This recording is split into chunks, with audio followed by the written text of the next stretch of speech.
Hello, and welcome to The Answered Patient. I'm Jane Hansen. If you toss and turn all night or have trouble staying awake during the day, it could be the sign of a sleep disorder. In this episode of The Answered Patient, we'll tell you about the symptoms of sleep disorders, who is at risk of developing them, and how they are diagnosed and treated. Nearly 70 million Americans suffer from a sleep disorder, and many don't even know they have one.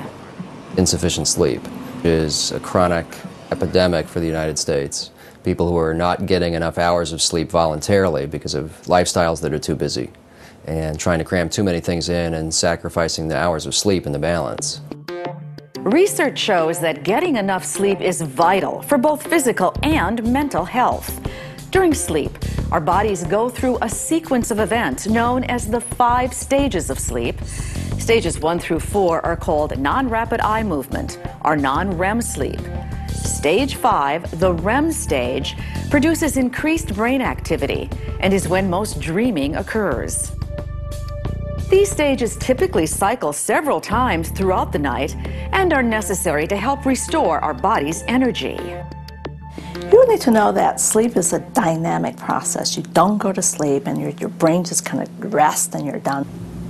The deepest stages of sleep may be what we think is being restorative sleep. If the sleep cycle is interrupted, a person can suffer from memory loss and impaired thinking, or even experience life-threatening accidents. Getting a half a night of sleep or skipping a night of sleep entirely, voluntarily, might lead to profound changes in memory and concentration and coordination the next day.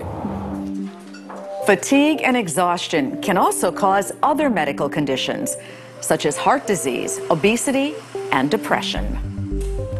There are cultural, social, economic outcomes to sleep disorders that are very important, and there are also medical consequences of sleep disorders. They cause so much dysfunction and come in many packages. Doctors describe sleep disorders as any disturbance that affects a person's ability to either fall asleep or stay asleep at night or stay awake during the day. And they can occur in anyone at any time. The breadth of sleep disorders is so enormous. It affects a lot of people at all ages, newborns to the elderly. You're still wearing your CPAP? Every night. Okay, right. If you think you might have a sleep disorder, the first step towards treatment is working with your doctor to determine which type you have. There are nearly 100 kinds of sleep disorders. The most common is insomnia. People who suffer from insomnia have trouble falling asleep or staying asleep. Sleep apnea occurs when a person has difficulty breathing during sleep. It's often accompanied by snoring and even brief periods where breathing stops altogether. Restless legs syndrome is a sleep disorder marked by tingling or even painful sensations in the legs. These symptoms cause patients to experience an irresistible urge to move their legs, making it difficult to sleep. Narcolepsy is a neurological disorder. People with this condition experience sleep attacks that cause them to suddenly fall asleep without any warning. Parasomnias are disturbances that occur during sleep, such as nightmares or sleepwalking. While research is ongoing, experts believe these and other sleep disorders are caused by a combination of brain chemical imbalances, stress, inconsistent sleep habits, or even having a spouse with a sleeping problem. If you have been diagnosed with a sleep disorder, there are many effective treatments available. Often, the first thing doctors recommend are simple lifestyle changes, such as reducing stress and setting up a regular sleep schedule.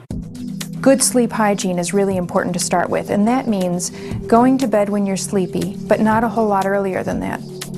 Getting up at the same time every day helps set your rhythm so that you're able to fall asleep more easily at night and stay awake during the day. In some cases, your doctor might recommend medication in addition to lifestyle changes. Well, there are virtually no sleep disorders we cannot treat. We get patients to hang in there with us, to follow the recommendations that we make for them, whether it's taking a medication every day at the right time, at the right amount, or whether it's engaging in stress-relieving activities before they go to bed. While sleep disorders can be debilitating, there is hope. In the other chapters of this episode, you can find out more about the symptoms and diagnosis of sleep disorders and about the latest treatment options. There are two very similar things. In our personal stories chapter, you'll hear from real patients who are living with sleep disorders and discover the ways they've improved the quality of their sleep. And finally, if you would like to be kept up to date on sleep disorders, you can subscribe to our health channel at AnswersTV.com.